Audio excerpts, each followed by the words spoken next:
Ambisainy koa fa tsy navoaka.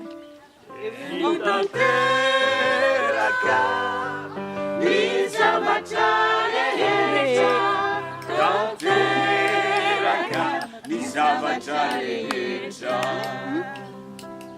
Masonay efa nahita, sofinay efa nandre, ny zava-mahagaga nataon'izy Tompo.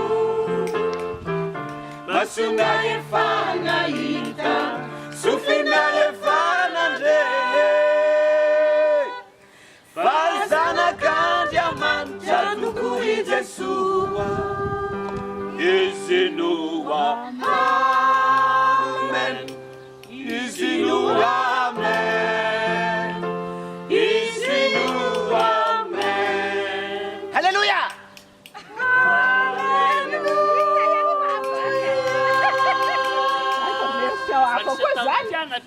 Efa niseu tamin'ny mpianatry olom-bavaka, ny anjeliny Tompo Niseho hita maso nanampy iteny. niseho hita maso nanampy iteny, Naniraka hoe andeha naniraka hoe tantarao amin'ireo firenena. andeha tantarao amin'ireo firenena, izay vitan'ny Tompo nataony anareo. Fa mahery ny fanainy. Andeha tantarao amin'ireo firenena, fa mahery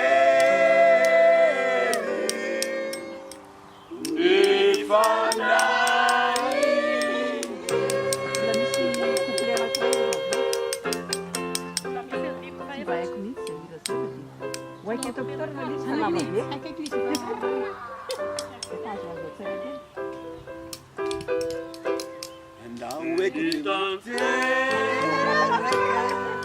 Ny zavatra rehetra, tanteraka ny zavatra rehetra. Masonay efa nahita, sofinay efa nandre, ny zava-mahagaga nataon'izy Tompo. Masonay efa nahita, sofinay efa nandre, fa zanak'Andriamanitra tokoa i Jesoa, izy no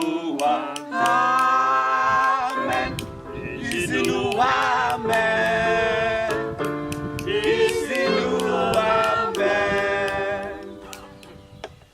Halleluja. Dito farany efa niseho tamin'ny mpianakavy. Efa